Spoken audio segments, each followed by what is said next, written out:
إن الحمد لله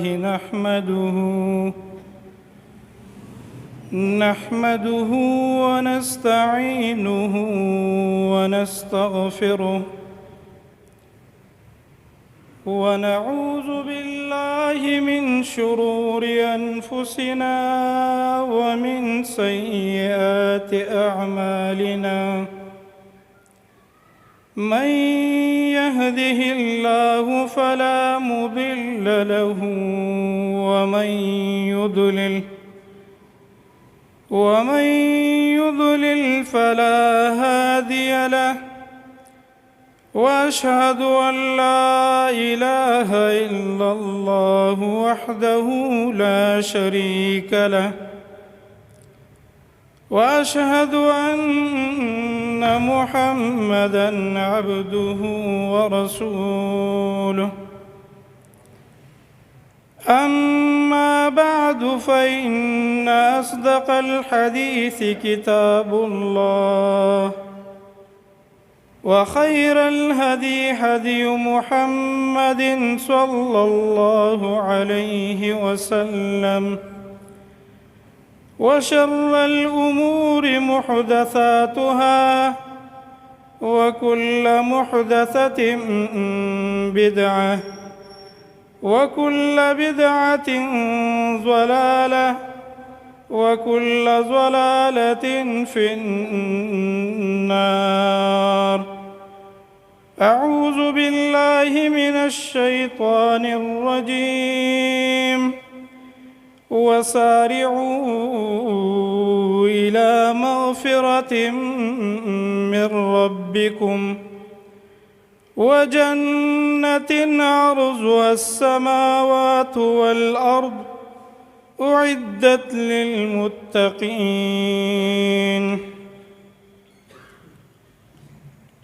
د دین اسلام ډیرو قدرمنو عزتمندو مسلمانانو ورونو خويندو، تیره جمعه کې موږ د خطبې بعضې آداب بیان کړي وو چې په هغې کې دوه آداب بیان شوي وو. یو ادب دا و چې مسجد د الله سبحانه وتعالی کور دی، نو د دې ادب دا پکار دی چې پاک لباس کې سړی مسجد ته راشي. دویم ادب د مسجد دا بیان شوی و چې هر هغه خوراک، هر هغه څیز چې هغه بدبو پیدا کوي، که مسجد ته راتلی د هغې نه به ځان ساتي. دریم ادب د مسجد هغه دا دی چې سړی جومات ته په وخت راشي. د پوهې دپاره به زه یو مثال ذکر کړم. هغه داسې که موږ کره میلمه راشي او کوم سړی دې میلمه له ډېر وخت ورکړي، د هغه ښه میلمستیا وکړي، د هغه سره کیني، اگر که غریب ولی نه خو میلمه ته ډېر خوشحاله کیږي. ما له ټیم راکړو، ما سره ناستو، زما یې قدر وکړو. دقه مثال د مساجدو او د جوماتونو دی. دا جومات د دې دپاره یي چې الله سبحانه وتعالی په انتظار کی چې زما بندگان به زما ملاقات لراځي، زما بندگان به ما سره د خبرو دپاره دلته راجمع کیږي، زما بندگان به زما خواله راځي، خپل جړه فریاد به ما ته راوړاندې کوي. الله سبحانه وتعالی په دې انتظار او په دې تمه ناست دي.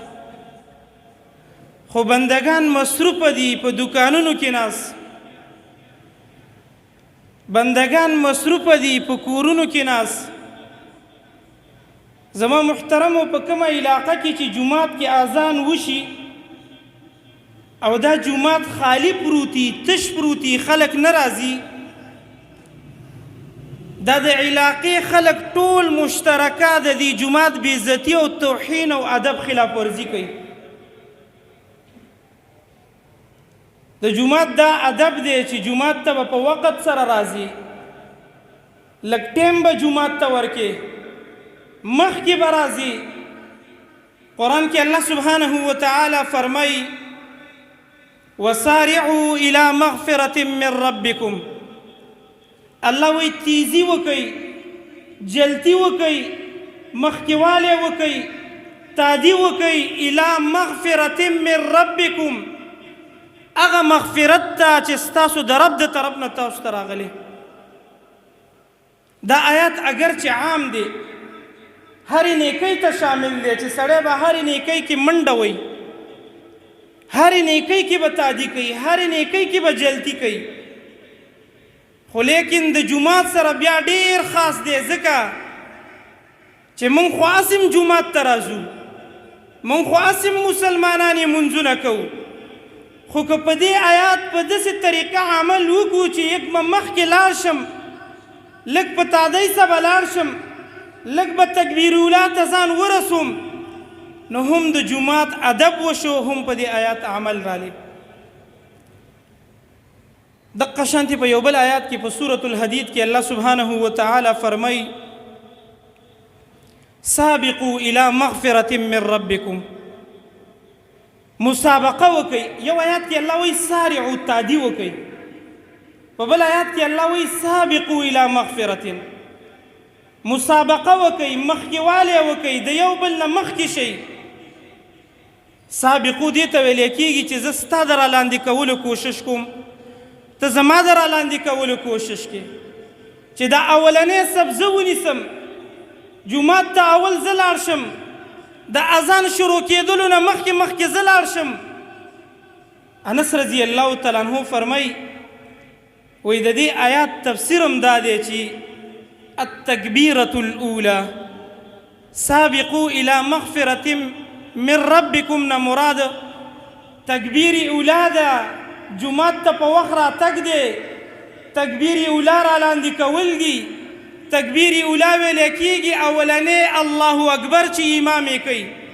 زما محترمو زموږ ډېر مسلمانان د دې اهتمام نه کوي وروسته انشاءالله الرحمن احادیث بیانومه د سړي جذبه راوچته شي د اجر ته چې سړی وګوري سړی حیران شي چې بل مې هېڅ کار نه کولی صرف دې ته په تمه وی چې کله به زه تکبیر اولا را لاندې کوم نو د دې وجه نه زما محترمو سابقو الى مغفرة من ربكم معنا او تفسیر انس رضی الله تعالی عنہ بیان کړي التکبیرة الاولى جومات ته په وخت راتګ تکبیر اولا ته ځان را شاملول تکبیر اولا کې ځان حاضرول د دې نه دا مراد دی د دې نه دا مقصد دی د دې آیات دا تشریح ده دغه شانتې زما محترمو قرآن کې الله سبحانه وتعالی د خپلو نیکانو بندگانو د متقیانو د مؤمنانو یو صفت دا بیان کړي انهم كانوا يسارعون في الخيرات اول الله فرمایي نیکان بندگان مؤمنان متقیان د دوی به دا صفت یسارعون فی الخیرات په نیکو کې به د یو بل نه مخکېوالی کوي تادی به کوي جلتی به کوي دا صفت الله سبحانه وتعالی د نیکانو مؤمنانو او د صالحینو بندگانو بیان کړی دی چې په نیکۍ کې به تادی کوي والله زما محترمو کله چې د آیات ته سړی وګوري یا به موږ مؤمنان نه یو موږ به نیکان نه یا به موږ متقیان نه او حقیقت دی چې موږ نه ځکه الله صفت دا بیان کړی دی چې مؤمن به نیکۍ کې تادی کوي توندي به کوي تعجیل به کوي مخکېوالی به کوي دا یو صفت هم په موږ کې نشته که موږ ګوري په نیکۍ کې د ټولو نه وروسته که موږ ګوري په سب کې د ټولو نه وروسته که موږ ګوري په منځونو کې د ټولو نه وروسته که موږ ګوري په تلاوتونو کې د ټولو نه وروسته که موږ ګوري په ذکر اذکار کې د ټولو نه وروسته که مونږ ګورې په صدقاتو کې د ټولو نه وروسته هر عمل کې شاته زما محترمو دا د مؤمن صفت نه دی. قرآن کې الله سبحانه وتعالی د مؤمن صفت دا ذکر کړی دی چې نیکۍ کې به مخکې والی کوي. بس چې د نیکۍ کوم کار راځي مؤمن به پکې مخکې ولاړي، دا به په اول صف کې ولاړي. زما محترمو دغه شانتې نبی صلی الله علیه وسلم فرمایي کوم سړی چې په وخت جومات ته راځي زما محترمو دا د ډېرو خیرونو خاوند جوړیږي. الله ورته ډېرې فایدې ورکوي، ډېر خیرونه ورته ورکوي. که زه وغواړم په دې خبره شروع کړم چې کوم سړی په وخت مسجد ته راځي دته به کوم خیرونه میلاویږي، ډېرې خطبې د دې نه جوړیږي. خو یو څو خیرونه بیانوم زما محترمو. اولنی خیر چې یو سړی مسجد ته په وخت راځي، مخکې راځي، په تادۍ سره راځي، اولنی خیر هغه دا دی چې دا به تکبیر اولا را لاندې کړي. د تکبیر اولا فایده درته ویم. نبی صلی الله علیه وسلم فرمایي من صلی لله 40 یوما فی جماعة یدرک التکبیرة الاولا. چا چې 40 ورځې په جمع سره مونځ وکړو او داسې جمع چې په هغې کې د تکبیر اولا را لاندې کړه، داسې جمع چې امام الله اکبر ویل دا په سب کې ولاړو. نبی صلی الله علیه وسلم فرمایي کتب له براءتان. د دغه خوش نصیبه انسان دپاره 2 براءت الله لیکي. براءة من النار، الله د اور نه آزادوي، وبراءة من النفاق، الله د نفاق نه خلاصوي. دا انسان هیڅکله جهنمي نشي کېدی، دا انسان هیڅکله منافق نشي جوړېدی، د منافقت نه الله خلاصوي. زما محترم ورکوټې عمل دی. اسې که ډېر مسلمانان راجمع شي او ته ترې تپوس وکړې چې په دې حدیث باندې به چا عمل کړی، والله موږ خو په دې باندې عمل نه دی کړی. ورکوټې عمل دی، 40 ورځې.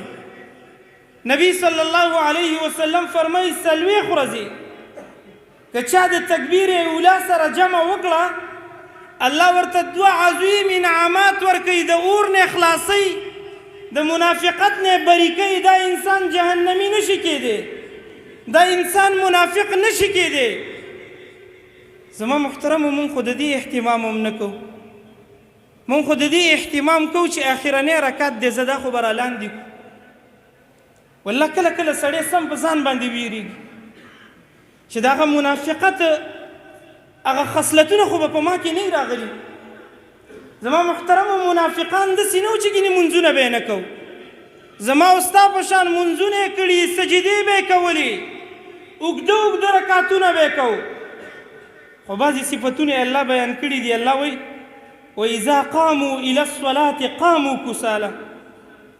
د منافقانو یو بد صفت ده چې مونځ ته به پاڅېدل سس به کېدل، شاته به کېدل، تادي به یې نه کوله. د الله د ملاقات هغه شوق او جذبه به یې نه وه، مخکې والی به یې نه کو چې یاره مخکې راشم مونځ ته، تم ځان ته وګوره زم ځان ته ګورم. زما استاد د جومات سره کوم عمل دی، مخکې والی کو که وروسته والی کو، په وخت راځو که نه شاته کیږو. قرآن کې الله فرمایي د منافقانو صفت دا دی چې مونځ ته سس کیږي، سس. راځئ زما محترمو په دې حدیث د نن نه عمل کوو انشاءالله چې موږ به تکبیر اولا نه قضا کوو. تکبیر اولا معنا ده چې اقامت کیږي چې ما او تا جومات کې ولاړي. ورکوټې عمل دی، الله په د اور نه موږ خلاصوي، د نفاق نه الله سبحانه وتعالی موږ بری کوي. زما محترمو دا غټه خبره ده چې الله دې د نفاق نه بری کړي. صحابه کرام څومره اوچت انسانان وو که نه وو؟ د هغوی په شان نیکۍ ما او تا کویش، په هر خیر کې د موږ نه مخکې کېدل، په هره نیکۍ کې د موږ نه مخکې وو، په هره نیکۍ کې په اول نمبر وو. هغوی به هم د نفاق نه یریدل. عمر فاروق رضی الله تعالی عنہ په باره کې راځي نبی کریم صلی الله علیه وسلم حذیفه بن یمان رضی الله تعالی عنہ ته د منافقانو نومونه ښودلي او دی حذیفه رضی الله تعالی عنہ ته پټ ښودلي چې بل چاته یې مه بیانوه دا زما تا سره راز دی. عمر فاروق رضی الله تعالی عنہ عام سړی نه دی. عمر هغه عمر دی چې رسول الله فرمایلی عمر فی الجنه. عمر په دنیا کې د جنت ګټلې د دنیا جنتی انسانی. عمر عام سړی نه دی. رسول الله فرمایلی اے الله په دوو عمرینو کې په یو عمر باندې اسلام له عزت ورکا. نبی صلی الله علیه وسلم دعا وکړه الله قبول کړه عمر ابن الخطاب رضی الله تعالی عنہ ته الله سبحانه وتعالی اسلام ور نصیب. عمر عام عمر نه دی. نبی صلی الله علیه وسلم فرمایلی لو کان بعدی نبی که د ما نه بعد پیغمبر راتلی نبی راتلی لکان عمر به نبی وي. څومره اوچت انسان دی دی که نه دی؟ دغه عمر ته ما ته رسېدی شو. والله زمونږ د ټولو ایمان راجمع که که د عمر فاروق رضی الله تعالی عنہ د ذرې برابر ایمان ته موږ ور ورسو. رسېدی شو؟ نه شو رسېدی. خو دغه عظیم انسان څومره یریدل. حذیفه بن یمان رضی الله تعالی عنہ ته رسول الله د منافقینو نومونه ښودلي وو. عمر ورپسې ورغلی وایي حذیفه زه درنه نه غواړم چې ما ته منافقین وښایه. نبی صلی الله علیه وسلم تا ته پټ ښودلي ځان سې وساته. خو یو تپوس درنه کومه ما سره یره پیدا شوې. یریږم چې عمر خو به په هغې کې نه دا راته ووایه چې زه خو پکې نه یم. والله العظیم دا روایت او دا واقعه د سړي دا ایمان سم وخوځوي چې دغه اوچتو انسانانو سره به دا یره وه منافق شوی خو به نه یم. ایمان خو به رانتلی نه وي. د نفاق دا خصلت خو به په ما کې راننوتی نه وي. بار بار به تپوس کوو ګینې عمر جنتی انسان دی. نبی صلی الله علیه وسلم د جنت زیری ورکړي. خو عمر غافله نه دی چې جنتی بس ګرځه خپل کار کوه. نه، عمر سره یره ده. ایمان محفوظ ساتي. د ایمان حفاظت کوي. زمونږ مسلمانان دومره غافله دي چې دا ورکوټې عملو مونږ خو عمر ته نشو رسېدی. رسول الله صلی الله علیه وسلم فرمایلی که څوک څلوېښت ورځې په تکبیر اولا سره مونځ وکړي الله سبحانه وتعالی به د جهنم نه آزاد کي، بری به کي. دویم انعام به په دا وکړي چې الله به د منافقت نه خلاص کي. والله چې کله داسې موقع راشي چې دلته اقامت کېږي 3 او 4 کسان ولاړي سره د دې چې په موږ کې چاته د ایمان هغه شانتې حلاوت او هغه شانتې اعلی درجه هم نه ده میلاو، خو بیا هم موږ دومره ډاډه زما محترمو راځئ چې د خپل ایمان فکر وکړو او د دې دپاره بنیادي سبب دا مساجد دي زما محترمو. نو د مسجد اولنی ادب هغه دا دی چې سړی په وخت مسجد ته راشي.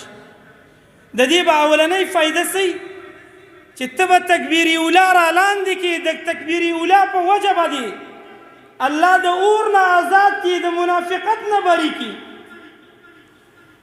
دویمه فایده مسجد ته په وخت راتګ سره هغه دا د نبی صلی الله علیه وسلم فرمایي لو یعلم الناس ما في النداء وما في الصف الأول. نبی صلی الله علیه وسلم فرمایي که چېرته دې خلکو ته پته ولګېده چې څومره اجر په اذان کولو کې دی او څومره اجر په اولني صف کې د مونځ کولو دی او بیا اسم پیدا نه کړي خلکو ته د دې د اجر په باره کې پته ولګي، وایي دوی به په دې باندې قراندازي ټاس ولي ټاس د یو بل نه به مخکې کېږي. که چېرته په اولني صف کې ټول نه راځېدل رسول الله فرمایي دوی به دومره حرص شروع کړي چې د یو بل سره به قراندازي کوي، ټاس به ولي یاره زما نمبر راووته زه به په اول صف کې مونځ کوم. د دې وجه نه زما محترمو مسجد ته په وخت راتګ سره د اولني صف اهتمام کولو سره نبی صلی الله علیه وسلم فرمایي که چېرته د دې د اجر نه انسانان خبر شو د یو بل سره به قراندازي په دې شروع کړي زموږ ډېر مسلمانان که جومات ته راننوځي بس دا عادت دی شاته به کښېني نه زما محترمو اولنی صف ځان له فضیلت لري په اولني صف کې چې د مونځ کوم اجر دی په وروستني صفونو کې نشته د دې اهتمام کوه په وخت جومات ته راځه اولنی صف په ځان لازم کا دلته حضوري دلته کېناستل دا مې عبادت دی زما محترمو ډېر انسانان شاته شاته کېږي یو ورځ نبی صلی الله علیه وسلم په صحابه کرامو کې سستی وکتله رأى فيه تأخرا تأخر یې وکتو شاتوالی کله کله یو انسان د هر کار نه شاته شاته کېږي نبی صلی الله علیه وسلم صحابه کرامو ته وفرمیل تقدمو ولې شاته کېږئ رامخکې شئ مخکېوالی کوئ هرې نیکۍ ته منډه وهئ کوم انسانان چې شاته شاته کېږي الله یې د رحم نه رحمت نه شاته غورځوي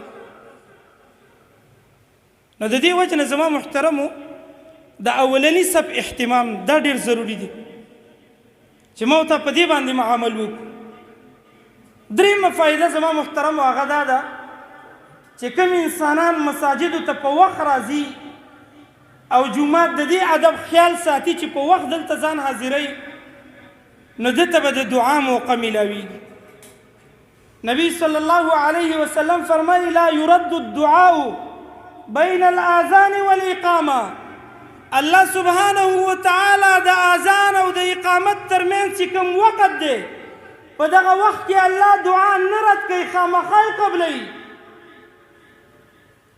ډېر مشکلات زما او ستا په ژوند کې شته که نشته ډېرې پریشانو سره ما ورته مخ ډېر غمونه زما او ستا مخې ته دي او زما او ستا کورونو کې دي که راشه غمونه لري جومات ته ټیم ورکه په وخت راشه د اذان او اقامت په منځ کې د الله نه وغواړه که نه نبی صلی الله علیه وسلم فرمایي الله دعا نه رد کوي په دغه وخت کې نو که د جومات د دې ادب خیال دې ساته چې په وخت راتلی نو د دعا موقع به درته میلاویږي دعا به الله ته وکړي د خپل ګناهونه به په الله باندې وبخي خپل حاجتونه الله ته مخې مخې ته که چې الله روزګار مې نه دی برابر دا برابر که الله دا پلانکۍ مسله لرم دا پلانکۍ مسله لرم دا لرم هغه لرم دا حاجتونه الله ته وړاندې نبی صلی الله علیه وسلم فرمایي په دغه وخت کې الله دعا نه رد کوي څه معنی خامخا یې قبلوي څلورمه فایده زما محترمو مسجد ته په وخت او مخکې راتګ سره هغه دا ده چې دا انتظار د مسجد کې دا ناسته د فرض مونځ دپاره انتظار دا وخت دی الله په مانځه کې شماري ته به په جومات کې هسې ناستې سوچونه به کې د فرض مونځ په انتظار به الله به په دې انتظار د فرض مونځ اجر درکوي نبی صلی الله علیه وسلم فرمایي من توضع فاحسن وضوءه چا چې اودس وکړو ښکلی اودس یې وکړو ثم خرج عامدا الى المسجد او بیا د کور نه په دې اراده راووتل چې جومات ته ځم مسجد ته ځم فلا یشبکن نبی صلی الله علیه وسلم فرمایي نو دا دې تشبیک نه کوي تشبیک ویل کېږي دا د دې لاسګوتې د یو لاسګوتې په دې بل لاس کې ورکولو ته تشبیک ویل کېږي بعضې خلک د ګوتو نه ټکې وباسي هغه هم په دې کې راځي نبی صلی الله علیه وسلم فرمایي چې اودس دې وکړه ښکلی اودس بیا د کور نه جومات ته راتلی او جومات ته رالی او دا لاسونه دې داسې نه کړه د ګوتو نه دې ټکې نه ایستلي تشبیک دې نه کو نبی صلی الله علیه وسلم فرمایي انه فی الصلاة دا ستا دا ناسته دا دلته انتظار دی جومات کې ناسته دام تا په مانځه کې شمارلی کېږي دا داسې دی چې ته په مونځ ولاړې ورکوټې عمل دی که نه دی زما محترم بیخي ورکوټې عمل دی په وخت راشه مسجد کې کښېنه الله دې ناسته په مونځ بدلوي مونځ اجر درته الله درکوي نو د دې وجه نه زما محترمو د مسجد دریم ادب هغه دا دی چې الله سبحانه وتعالی دې کورونو ته په وخت باندې حاضري کول. ډېر به د زړه درد وکړي کله ناکله اذان وشي نهایت زیات 10 منټه 15 منټه 20 منټه مخکې اذان وشي انتظار به کې چې خلک به راځي. زمونږ خو د بازار مسجد دی الحمدلله دلته خو ډېره ګڼئ په بعضې جوماتونو کې به والله زړه به دې وجاړي تاله به جړا درولي خلک کورونو کې ناست د الله د کور نه ورته آواز وشو حي على الصلاة حي على الفلاح او دا بنده مسلمان مکه د خپلو بچو سره ناست. زما محترمو دا د مسجد ادب دی ادب چې په جومات کې اذان شروع تا روزګار نه پرېښوستو ته د جومات بې ادبي کې ته د مسجد بې ادبه یې. که جومات کې اذان شروع جمع ولاړه وه ته په دوکان کې ناست وې دا داسې ده چې تا د مسجد بې ادبي وکړه بې حرمتي دې وکړه. که جومات کې اذان شروع جمع ولاړه وه ته په خپل کور کې په قلار ناست وې تا د مسجد بې ادبي کړي د مسجد بې ادبه یې. زمونږ خلک وایي چې ګینې دلته راشي ورانې وکړي یا ګندګي وکړي دا به بې ادبي نه. زما محترمو تاسو هسې دې عرب ته دا خبره ورته وایي چې عرب کې یو مېلمه راشي او ته ورسره نه کښېنې ټیم نه ورکې نو مېلمه څه وایي چې ما ته سپک نظر کړی وایي که نه وایي زما بېعزتي کړې ده وایي که نه وایي. ولې الن کې تا به د هغه ډېر اکرام کړی ډېر نعمتونه به دې په خوړلي خو هغه وایي ما سره ناست نه وي ټیم دې نه دی راکړی تا ما ته سپک نظر کړی زه خو سره خوراک دپاره نه وم راغلی. دقه شان مثال د جوماتونو دی چې اذان شروع په کور کې ناست دی تم یو قسم د مسجد بې ادبي کې که اذان شروع او ته په جومات کې نه حاضر په دوکان کې ناست دی ته هم د مسجد بې ادبي کوي. نو د دې وجې نه زما محترمو د مسجد دغه 3 آداب موږ بیان کړو. اولنی ادب هغه دا چې پاکو کپړو کې به راځو. دویم ادب د بدبویه شیزونو نه به ځان ساتو. او دریم ادب د مسجد هغه دا چې په وخت باندې دې جوماتونو ته حاضري وکړو په وخت باندې راشو اولنی سب کې ځان شامل کو تکبیر اولا کې ځان شامل کو. الله سبحانه